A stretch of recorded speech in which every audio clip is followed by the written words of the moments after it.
I am super excited, super stoked for today's show. We have yet another rock star, an individual that has been in the trenches, an individual that has the wounds, they have the scars, they have the awards. Friends, I cannot wait for this story to be unpacked. I'm telling you, if you pay close attention to about minute number 10 of this episode, there's a magical peel right there. You've got to hear what JM unpacks.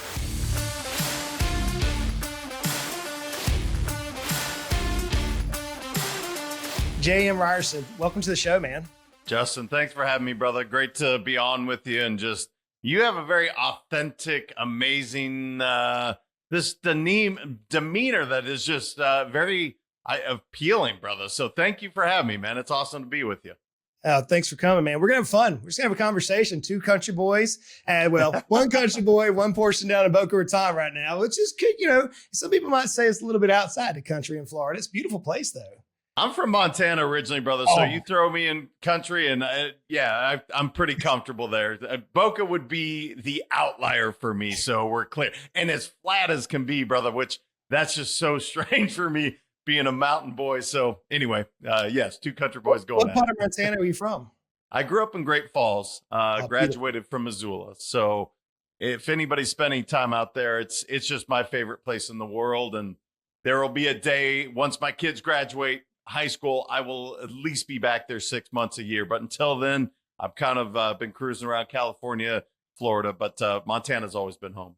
I hear you, man. Well, you and I had a chance to talk before we started the show, and I cannot wait to unpack your story, brother, and the success that you've had. So how would you introduce yourself to an audience of business owners out here who are trying to figure out how to break through the resistance? If they want to know something unique about you, what would that be? I guess the unique part about me, I was telling you off air that I met with a guy today and he's asking me this question. He's like, how does it work? I don't understand. What do you do? And I'm like, I don't know, brother. I like to win. And so I believe in winning from within. So in my opinion, it starts with us. And that's really what Let's Go Win is all about, is winning from within, inspiring ourselves to live our best life. And I was very fortunate. I learned early in my career what I'm good at. I'm good at sales, leadership, building teams, sprinkle in some culture. And that's kind of what I've made my career out of. I happen to also be in financial services, the first three companies I built and sold. And it was great. I mean, it was amazing. But I don't know anything about financial services. That's the one thing I realized real quick is like, that's not me. I'm not the actuary. I'm not the guy coming up with, case design. I don't know half of that stuff. But what I did know is how to build teams, and I love working in teams. And so really now at Let's Go Win, brother, I get to consult with companies. I get to do some coaching. But what I really love doing is, for some reason, if I can partner with the right company, when I get a chance to just get my hands on it, I just love winning. And so I guess that's where, have a company called Let's Go Win. That's what it's all about. So that's kind of been my quick and dirty journey, brother. And it's just been a cool ride. So for the business owners who are listening to us right now, they're obviously in business. They're obviously trying to do their very best. How would you describe, or how would you define that word win? That's a very interesting word. People would define it differently. So whenever you're telling through your book, Let's Go Win, or through your coaching company, Let's Go Win, your podcast, all the various things around this, Let's Go Win. When somebody says, what is a win? What does that mean? Yeah, I get this question a lot, and I thought I knew what winning was as well. I played basketball in college. Like, I love sports. So I had the idea of winning and losing. When I looked up the word win, I found the same word over and over again. Self-love, self-care, self-development, self-growth. But you'll notice there's one word, self. Every single time you will see the word self when it comes to win. And I was like, well, that's really interesting. What does that mean? So I found what I believe self means is strength, energy, love, and freedom. And when I think of people that are really, as you said, resisting, or maybe they're going through challenges, the majority of the time, Justin, when I see these incredible executives or entrepreneurs, I see this one common theme that happens that I want to eradicate. And that is that they're crushing it financially, perhaps, or let's say, the business is going great, but their family dynamics a mess. Their health is a disaster. And here's the deal, man. You can have both. If you actually work on yourself first, then it allows you to show up as the best version of you as a dad, as a mom, as a employer, whatever hat you're wearing. So that's what's really been on my heart recently. And I actually have a community called the Self Community because I want people to know that you can have both. And here's the deal. I didn't at some point. During my second company, my wife and I were separated for a year. It was the worst time of my life. I was almost 300 pounds. I wasn't feeling my best, and I certainly wasn't showing up my best. The income, everybody on the outside's like, oh, he's crushing it. But dude, everything else was a disaster. My relationship was almost gone. My health was terrible. And I see so many people going through that, man. I don't want that to be the case because it doesn't have to be. So the podcast Decamillionaire Decoded is around trying to help business owners achieve something that's new. Decamillionaire to me is like the millionaires of the 90s, right? It's like so 1900s to me. So now it's like we've got to hit $10 million in enterprise value for our business for us just to maintain our lifestyle. So as you're talking to these aspiring business owners and we break down this self, as you said, I think I called it right, strength, energy, love, and freedom. What do each one of those words mean to that person who's striving to become a decamillionaire? Let's start, for example, with strength. Are we talking about mental strength, emotional strength, spiritual strength? What are we talking about specifically in your framework? You nailed it. So emotional, mental, and physical are the three. Okay. Now, spiritual is the one piece that I think overlays everything. Okay. But the three that I really focus on is our mental strength. So for instance, what am I doing for myself mentally? This is something that I see all the time where, let's say somebody gets done with high school or college, or they're a doctor, but then they stop really focusing on their mental side of things. To me, it starts with, what are you doing to feed your mind? Just like you go to the gym, to work out your muscles. Well, your brain's the same thing. It's a muscle. We need to use it again and again. Emotionally, how are you doing? How is your emotional strength? Are you in a good place in your relationships? Are you in your kids, if that's important to you? How is that going for you? How is your own, when you look in the mirror, do you like what you see? Or are you really hard on yourself? And then the physical side, people have heard enough of that. It's the easiest one of all. But, what are you doing so that you are continuing to build that up and taking care of your body? Because I got to tell you, man, Steve Jobs is the one I always think of. $7 billion in the bank. And he said, I will give it all back right now for my health. Well, that's pretty indicative of what we should look at every day is like, am I treating my body like a temple? Am I really giving it everything that it needs? Because the truth is, if you don't have health, you don't have wealth, brother. And that is one that just has sat with me for so long is if I don't have my health, I don't have anything. Right. So if physical is the easiest of those three, you said mental, physical, and emotional. As somebody who's reached monumental statuses in your own life with 3 exits, as well as having the opportunity to serve and work with many decamillionaires likewise, which is the hardest for decamillionaires? Is it mental or emotional? Emotional. That's the easy. Really? I hate it that I don't try to hate anything. I'll give you an example. So I told you I'm from Montana. I was taught the boys don't cry. Now, do I think that's a good advice? No, I think it's absolutely terrible. I think it's absolutely ridiculous to think that. Now, does that mean I should go around crying all the time? No, I'm not saying that either. But what I'm saying as a man, is it okay to show those emotions? And I would say to most men, please do.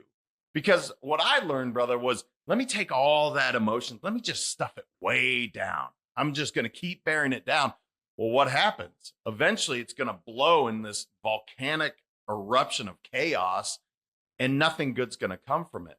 What I would rather see happen is for people to be comfortable truly being okay with their emotions. And actually, chapter 1 of my first book, Let's Go Win, is on vulnerability.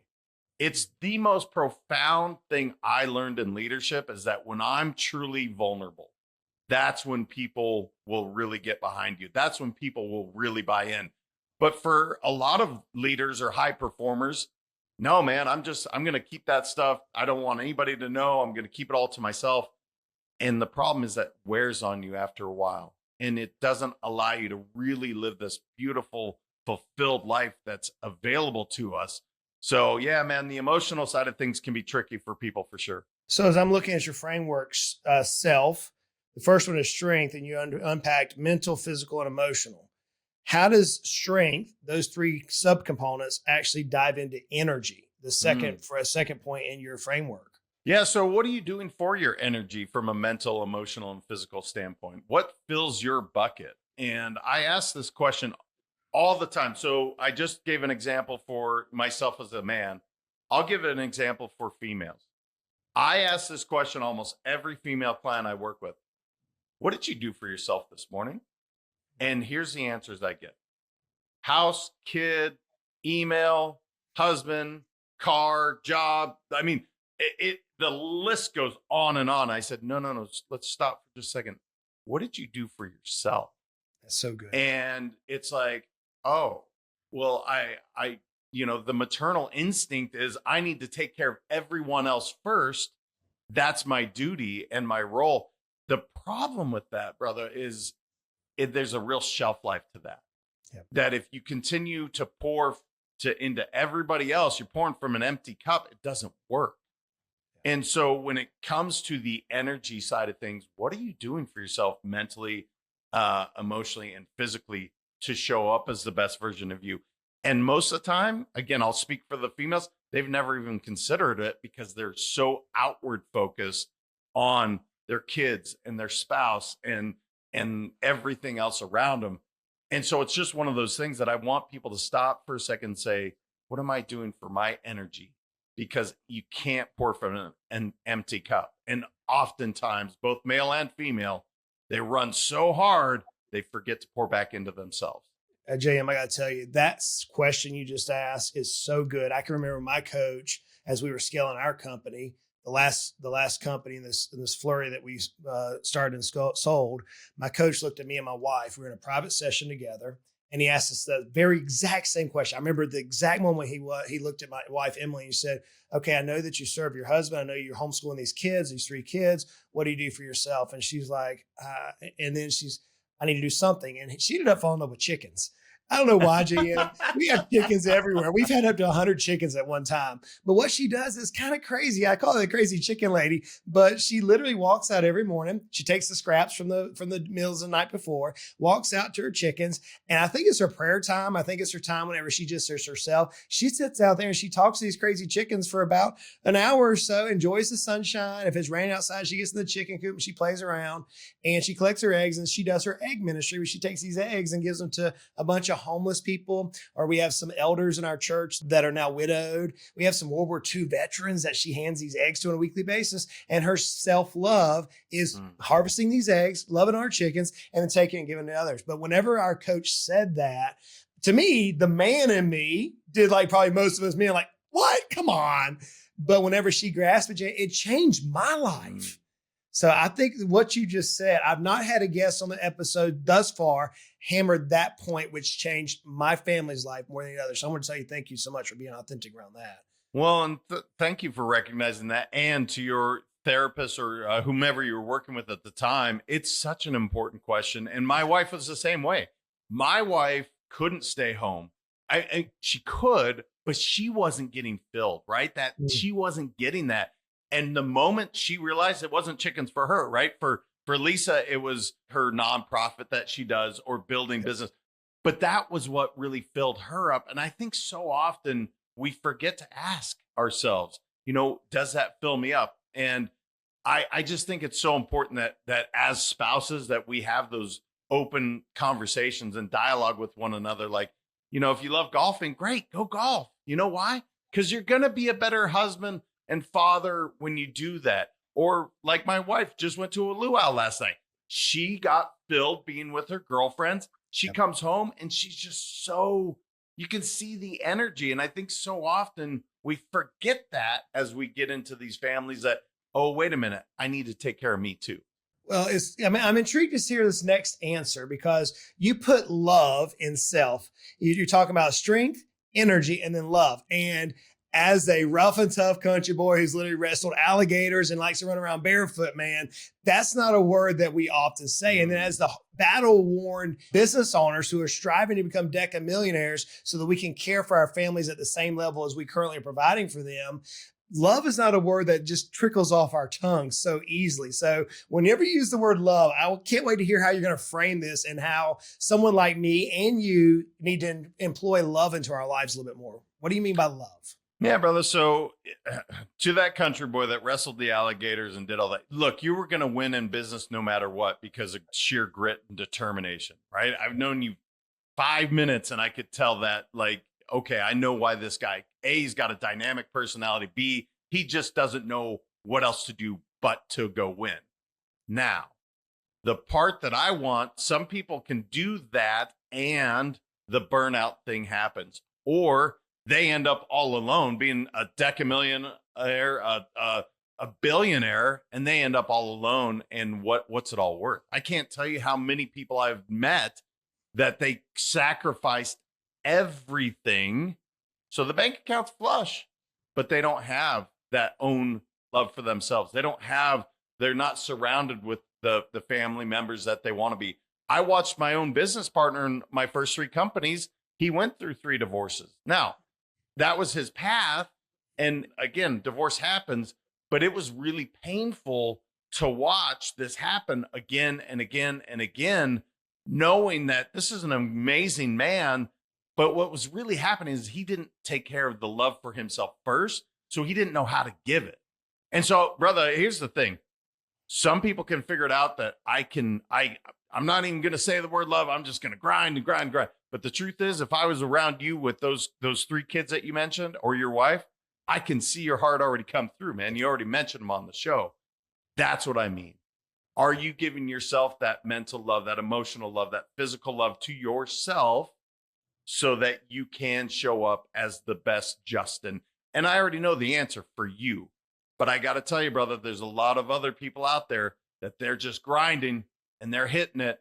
And at the end, they're like, well, what was it all for? I lost my family. I don't have my health. And now I got a bunch of money in the bank, but I'm miserable. And unfortunately, I've seen where this goes. And when it comes to mental health specifically, I'm very passionate about it because of how I lost my dad.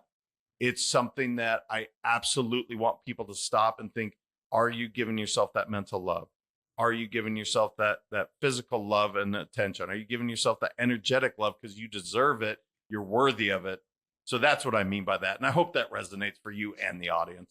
It does. And I want to double click on that. I want to dive a little deeper and I want to give you a little bit of context before I ask the question. So I believe in the 5 F's. I didn't create this. It's real popular: faith, family, friends, fitness, finance, right? This 5 F's. And that's my ranking order. My faith is number 1. My family is number 2. My finances are the last in line because I think money is so cheap. I think it's so easy to make money, but it's so hard. The hardest for me is keeping my faith proper in the belief systems that I should my life off of. And then my family is my number 1 mission field, if you want to use that word. It's like they matter more than anything else. And if I lose my family, then what matters? What does it matter if I have friends? If I lose my family, what does it matter if I have health? If I lose my family, what does it matter if I even have money? It doesn't matter to me. So that's been my ranking. And JM, whenever I launched the Deca Millionaire Decoded and I started talking like this, I got to tell you, from somebody that battle-worn, gritty type of business owner to actually be a little bit soft and vulnerable through a microphone with hundreds of thousands of people around this idea of faith and family, it was weird at first. But what I've heard is this over-resonating question. I'm going to pose you the question that I keep getting through our social media channels, and that is this: why is it that our culture almost just overlooks this family dynamic and glorifies money to where it's like, is this grind culture? Why is that, Justin? And how can I, as a gritty business owner, keep my priorities in line to keep my family over the finances? That's the question. I got to tell you, Jim, I've heard that question probably 24 times in the last month through social media. How would you answer that question? Yeah, I'd just say I give them an example of myself, like being separated from my wife for a year. That was the most awful year of my life. It was also one of the most important years because I had to look in the mirror and understand my priorities were all out of whack. It is one of the things that I got to experience that I don't wish upon anyone. And I'm so glad I went through it, because I will never put my finances or the career ahead of my family. And I lost sight of that at some point, Justin. I 100% lost sight of the fact that the reason I'm working so hard is for my family. That when I was in first or second grade, they asked, what do you want to be when you grow up? Most kids are like astronauts and they want to, be an NBA player. You know what I said? I want to be a dad. Like, I am wired to be a family man. And yet I got so sucked into that business that I would have lost it all if my wife wasn't strong enough to say, this isn't working. We need a break. For me to have that wake up call and look in the mirror and say, what happened? How did I get? And it happened like that. That's what's so amazing, brother. So for you to have those 5 F's and to be very clear that, okay, faith, God, whatever your relationship is with faith, that comes first, and then family. And then to have that, I think it's such an important reminder, because I got to tell you, it's real easy to get sucked into a project, into a job, and forget that, you know what, push comes to shove, they matter so much more than anything else, because that family's going to be there for you. And I think it's easy for us to lose sight of that. And it's just something I'm passionate about, man. So I love that you have your priorities in order, but oftentimes they get lost in the shuffle. And I was guilty of it 100%. So they haven't always been in order. I think that's why it so resonates so near and dear to me whenever I hear somebody that has a framework that includes love and family and those things in nature. But I'm wondering, because I know who you and I are just by this conversation. I know the type of men we are. I know the grit and determination that we have. We're going to win, as you said earlier, no matter what. So the audience is listening and they're saying that's us. There had to be warning signs in your life that perhaps you ignored that led to that hardship. I know in my life there were. I'm just intrigued, if you're willing, do you remember any warning signs back when, before that hardship came about, that you just ignored? There's like, hey, friends, if this is happening, take a Selah moment, pause for a second, recalibrate, get the priorities back in order. Would you mind sharing any of those that you might remember? There's about 100 of them, but here's the one that I remember the most. When I could absolutely, the day was wrapped up, I could choose to go home and be with my family, be surrounded by my beautiful little boys and my wife. I chose to stay at work. For what? I was avoiding going home. I was avoiding that, even being there, which is so crazy to say now, but I was. Look, man, I was choosing that. Or here's another example. And I see this all the time. And guys, this is not a judgment. It is just what I see. These darn cell phones, I will watch people. Oh, yeah, I hung out with my family. And then I'll come watch. And they're literally on their cell phones. They're not present with them at all. And by the way, I'm pointing the finger right at me too, guys, because I did it for years. The emails, I just got to get to it. And it's just one of those things where you realize nothing is that important.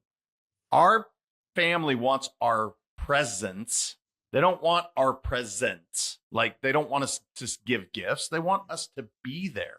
My kids didn't even know what I did, man. They know me as being a dad. So make sure that you're truly being present. Set some proper boundaries. Because here's the thing. The people that created these amazing, again, iPhones and all these incredible cell phones, they are truly remarkable, especially for making money and creating business. There's no doubt about it. And they can absolutely destroy your relationships if you don't set some proper boundaries. And you'll blink, and all of a sudden, your kid's in college, which mine is. He's going to be a sophomore in college. And I can't, how did it go by so fast? And so he's home. I have 2 more months with him before he goes back to college. Every moment that I have with him, I try to make it count. I put that cell phone away and I ask him questions. I try to be present as best I can. And I just think it's easy for us to lose sight of that, man. It's honestly, I'm not blaming anybody. These are very addictive. So find ways to truly be present with your family. Man, that's so good. So good, JM. You know, what's interesting is to hear another brother out there who has been in business, who's had the success, who's achieved status that many people financially wouldn't achieve, to now sitting back at almost the same age saying, wow, these are the things that I wish I could tell my younger self not to pay close attention to. So as we working through this self framework, we talked about strength, We've spoken about energy and we spoke about love. I cannot wait for you to unpack freedom, this F, because to me, freedom is like, in fact, our fifth pillar in our journey is relentless freedom. Once you get through the journey, there is a freedom out here that can happen. So I'm interested to see what freedom means in your vernacular and how you speak around that. Yeah, it's my favorite F word. And it's I love it. yeah, man. It's, to have true freedom. And I mean financial freedom, of course. Yeah. I mean time freedom. I mean mental freedom. So people might go, well, what are you talking about? I have a saying that I borrowed or I kind of adapted from Lao Tzu. And that is past is pain, future is anxiety, present is everything. Now, does that mean that everything in the past is painful? No. I have memories that are incredible. But if I'm constantly in my present state, if I'm constantly thinking about, oh, you remember how good it was back then? Do you remember how amazing? What am I saying about my present moment? And if I am constantly thinking about what I'm going to do and in the future and all, I'm creating so much anxiety. Does that mean I don't have goals? Of course I have goals. I have very, very lofty goals. But if I'm constantly just thinking about what it's going, I'm creating this world of anxiety because the truth is all I have is this present moment. I am not guaranteed anything tomorrow. It could be gone like that. And I can't change anything I've done in the past. All the mistakes I made along the way, all the people that I've hurt, I cannot change that. Right? I don't have a time machine. But what I can do is I can show up as the very, very best version of myself right now. And when I can do that, brother, that's freedom to me. That is truly having mental freedom. That's truly having emotional freedom. Now, the physical side of freedom, again, is going to go back to have you taken care of that body. And it's never too late. That's the other thing I want people to realize, man. It is never too late to say, you know what? I want that freedom. Because the one thing when people say, gosh, I'm getting older, so it's just, I can't move as well. No, I don't believe in that. I don't believe at 47, I'm telling you, I feel like I'm 21 right this second. Yep. Does my body every once in a while after I go crazy on the court, does it say otherwise? Yeah. But you know what? I have that freedom to get back out there. So that freedom, brother, it is something that if I could talk to my 18-year-old self, I would have told him to value freedom so much more than I did. And so that's what I teach my boys is like, hey guys, this idea of freedom, it is so important. I want you to have it because you are so worthy of it. Do you believe though that somebody like a business owner specifically, they have to actually feel the bondage of their business to truly respect and appreciate the freedom that they can achieve? Or do you believe that somebody can actually live in freedom from the very beginning if they set their mindset forward? The way I'll answer that is the most successful people and I'm speaking monetarily speaking. Yeah, I understand. The billionaires of the world that I've had the chance to ask, because to me, that's like, whoa, that's a whole nother level of wealth that they achieved. They had freedom almost straight out of the gate. They thought differently. Yeah. This whole idea of rise and grind, man, I hear it all the time. Like, oh, I'm going to rise and I'm going to grind. Well, what happens when you grind something over and over and over? What does it turn into? Turns into dust, blows away, right? That's not freedom. And what I've learned about people that are truly successful, they don't think the same way. I'm talking again financially. They don't think the same way. Like, I got to just rise and grind. I got to just crush it. No, man, they're thinking in a way that is truly, they're playing chess when, everybody else is playing checkers. They're thinking about how their money's going to work for them. They are deploying their capital to reinvest into things, all the great things that we know we should be doing. So I'm not saying I don't appreciate the grind because I've grinded too. Trust me, I'm there. And there's seasons of life where you have to, but always keep that idea of freedom in mind because it's amazing how fast time can fly. And you're like, what happened, man? That's all I've been doing is just grinding on this one project. So I just want people to know that the freedom and abundance that is available in this world, it's available to them if they just stop and think differently. So I want to you mentioned seasons, and I want to bring seasons and time freedom to a conversation here. As a business owner, there are seasons where we are all in 100% focused on the business, and it's like I remember those times, JM. Whenever I come home, Emily would have dinner ready. I would eat dinner at like 9:30 at night, collapse on the couch. The next morning at 6 a.m., she'd wake me up, and I would get off the couch and I would go and I would grind. Let's use that word. There are seasons whenever we have to, let's say Ecclesiastes or the Birds who wrote the song, do everything turn, turn, turn. There's a season when you got to till the soil, and that's freaking hard to turn the dirt over. But there's also a season whenever you can sit back and watch the plants grow. There's a seasons when you can sit back and have a little bit more time freedom.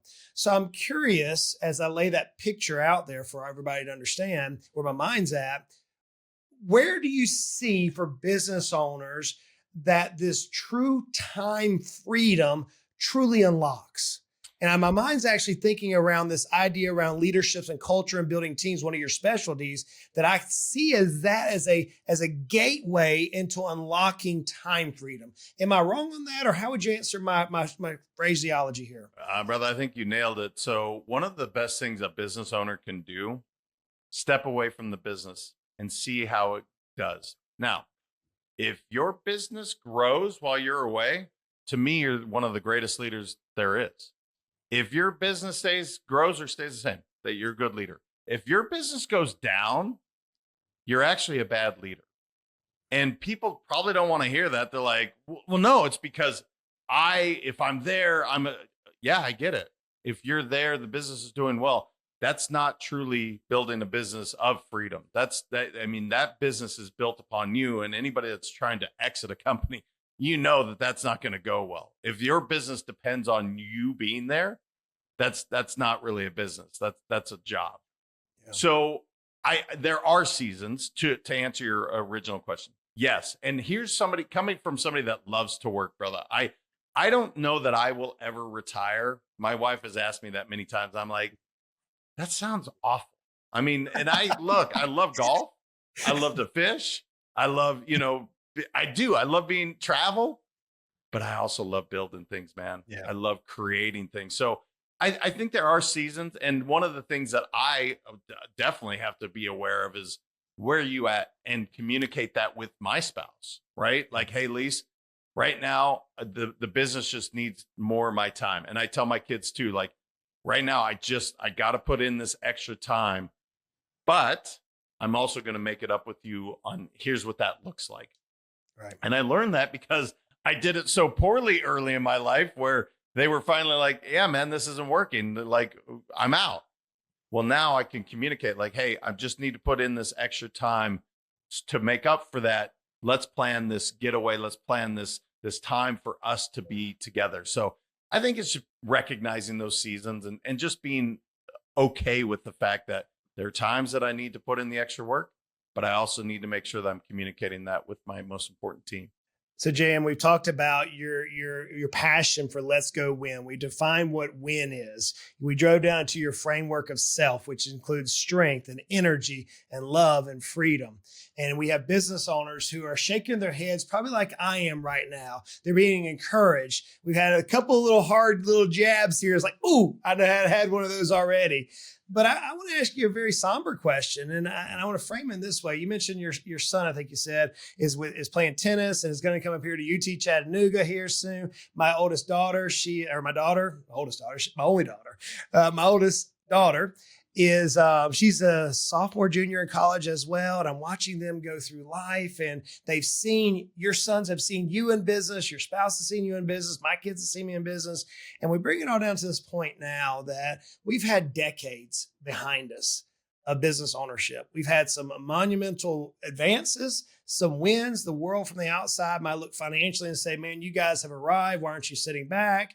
They may look at the journey and say, man, that was a bittersweet moments. But now with the wisdom that you have, if you're talking to your sons, and you probably know where I'm going to go with this, because I want to kind of leave on the conversation with this. If you're talking to your sons with everything you've heard, everything you've experienced, all the ups, obviously the downs, life is just filled that way. What's that one piece of advice you give them today as a dad? Such a big question, brother. And my boys and I talk about this very, very often. And it's going to sound somewhat cliche, but it's just the truth. I want them to find what they're extremely passionate about and take great pride and give it everything they have. I want them to find whatever makes them their passion, and I want them to give it their all, because the one thing I don't believe in is regrets. Yeah. And I don't want my kids to look back. So my oldest boy, he wants to be a professional tennis player. He has since he was 11 years old. He is going to give it everything that he has. And if he makes it on tour, great. If he doesn't, fine. But did you give it everything that you had? Did you pursue this passion with abandon? Like, you just went after it. And I can say I'm watching both my boys at 15 and 19 very early. They're doing that. And I ask him every night, I'm like, let me ask you, did you give it your all? Did you give everything that you had? Is there anything that you did? Nope, I did. Great. Then you can look in the mirror and be satisfied with your pursuing your dreams and your passion.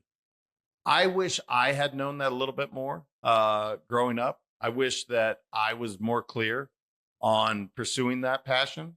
And I want my kiddos to have that opportunity to recognize it early, pursue it. And by the way, if it changes, that's fine too. Yeah. But make sure that you are truly giving it your all and you don't give any excuses. Whether you make it out or, if Trey's a huge business success or not, I don't care as long as he gave it his best. So follow-up question then, is my last question, I promise, is for us business owners, oftentimes we overthink things. And I hear someone like yourself who's successful, who's achieved a lot of notoriety, who is at a point where you understand what true freedom feels like. And you say, follow your passion. But then we as business owners get our brain involved. And we're like, okay, what does that mean? So let's bring it down to a granular level. How can a business owner who's in the trenches, who's in the grind, who's trying to break through, who sees this monumental purpose in their life, how can they identify their passion? Get some quiet time. This might scare the living daylights out of some people, but when I wrote Let's Go Win after I did a 10-day retreat. Well, 3 of those days I was alone in a tent, and I had 1 gallon of water and a sleeping bag for 3 days. That's it. No writing, no reading, just me and my thoughts. Well, guess what? I discovered Let's Go Win. Well, here's the crazy part, Justin. 20 some odd years ago, I wrote about Let's Go Win when I was a junior in college in a journal, forgot about it. It had been marinating in my brain. It came out when I actually just sat with my thoughts. So to that business owner, let's just say you're doing a business that you're good at, but you don't love it. Keep pursuing that. And while you're sitting there, what are you working on to pursue your other passion, whatever that true passion? And if you're like, I don't know what it is, give yourself some quiet time. Truly find that, some people, like you said, prayer. For me, it's meditation. For others, it's hiking a mountain. Doesn't matter. Find that time and just ask yourself, what do I really want? And you'll be shocked if you're just quiet with your thoughts, what will come through. And I think the more that we can do that allows us to truly find what we're passionate about. And here's the crazy part. When you're passionate about something, brother, that is going to succeed like wildfire because you bring a whole nother level. You don't know this, but I've asked that question around passion now to probably 24 hyper successful business owners who've either are still scaling or have exited. And everybody has said the same thing. Get quiet, reflect, look back, figure out who you are. And it's amazing what you end up discovering or rediscovering in this case. So, man, JM, thank you so much for the wisdom that you unpacked today and the various, being vulnerable and diving deeper into conversation. As you've helped me, I've written down a whole page of notes here on some things I want to think about myself. So for those interested in perhaps learning a little bit more about your book, perhaps your methodology around Let's Go Win, where can we direct them for you? Yeah, thank you, brother. letsgowin.com. If you go to Let's Go Win, you'll see it. I'd love to connect, especially, you know what? If you're a business owner right now and you're like, gosh, I'm there, but I want to get to the next level. Let's have a conversation. I don't know if we're the right fit. I have no idea, right? But it might be worth it because I will tell you this. I've found my passion when I get to inject what I love doing, especially the winning part of things. I just love doing it. So Yeah, man, let's go win.com. Check it out. And Justin, thank you. You are an incredible host, brother. This was a great conversation. I just so appreciate you. Likewise, man. Thanks for being here today. So, friends, we're going to put several links to JM's website and various other links that he shared with us in the show notes. So be sure you click on that, whether you're on Audible or whether you're out there on the podcast universe or even on YouTube. Just check out the links below. Click on them. Take a look at what he's doing. This self framework is simple, which makes it so powerful. Simplicity scales, friends, as we often say, simplicity scales and complexity will fail. So, man, this very simple framework around strength and energy and love and freedom and how you can apply that to your own journey and your own aspirations.